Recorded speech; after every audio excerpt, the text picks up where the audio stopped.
Democracy Now!, democracynow.org, the War and Peace Report. Next year's UN climate talks will be taking place in Durban, South Africa.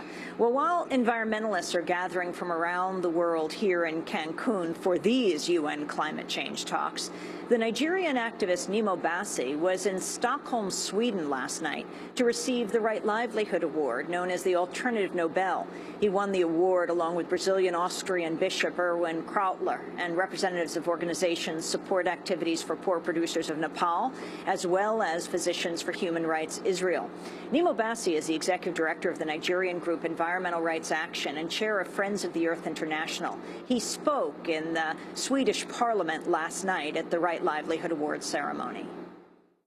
Climate change is a clear manifestation of what can happen when a mode of civilization is driven by factors that are clearly destructive. The fossil fuels-driven civilization has driven humanity to the brink, often termed the tipping point with regard to the climate crisis. The time has come for action to be taken to reverse the trend.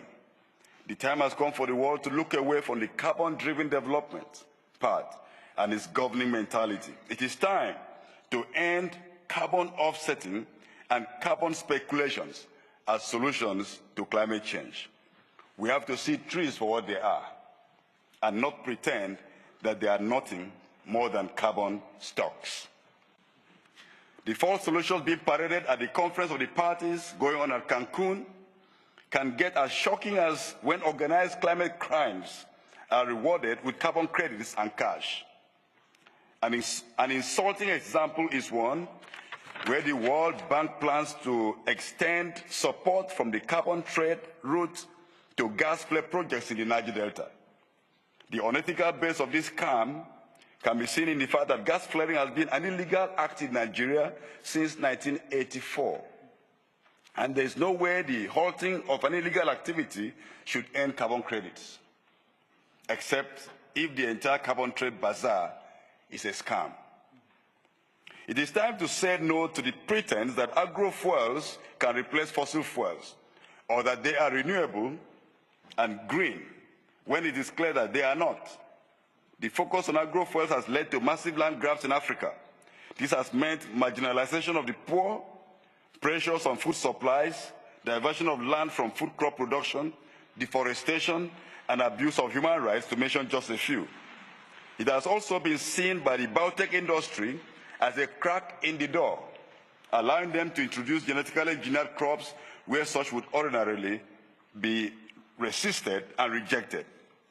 It is time to establish an international climate crimes tribunal, as proposed by the People's Agreement, drawn up in April 2010 at Cochabamba, Bolivia. Such a tribunal would function in a way comparable to the International Court of Justice, where crimes against humanity are tried. The Climate Crimes Tribunal would try any sort of environmental crime that harms Mother Earth and thus the right of the people to a safe environment. This would be seen as crimes against humanity. Culprits to be tried would include polluters such as those in the extractive industry.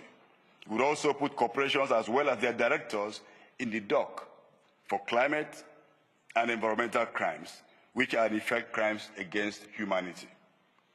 Permit me at this point to remember a man who fought courageously against environmental damage by a dangerous machinery of state and the corporations. Ken Saro-Wiwa, who received the Right Livelihood Award in 1994, a year before he was hanged by the military that was in power in Nigeria then. He stood for non-violent resistance to erosion of environmental rights and socio-political justice. Although he lost his life at the hands of undemocratic forces, the path he charted remains the only viable option and way out of the Niger Delta quagmire. I salute the courage of all those who toed this path for the resolution of conflict. I salute the suffering communities and peoples resisting destructive extraction. It is their courage that sustains our struggle. Nnimmo Bassey, Executive Director of the Nigerian group Environmental Rights Action. He's chair of Friends of the Earth International, speaking last night in the Swedish Parliament at the Right Livelihood Award ceremony. You can go to our website at democracynow.org to see our interviews with Nnimmo Bassey and watch him ejected by authorities at last year's climate talks in Copenhagen.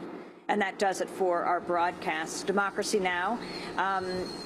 Thanks to Eurovision Americas and the crew here, Dave Roberson, Chuck Walter, Emily Deschainzen, and Sarah Gibbons and Mark Adelsheim. Democracy Now! Is produced by Mike Burke, Shrifada Kadus, Saren Mate, Anjali Kamat, Steve Martinez, Nicole Salazar, Hani Masood, and Robbie Karen. Special thanks to Dennis Moynihan, Mike DeFilippo, Miguel Naguera, engineers. Special thanks to Becca Staley, Julie Crosby, Nick Gilla, Hugh Grand, Jessel Noor.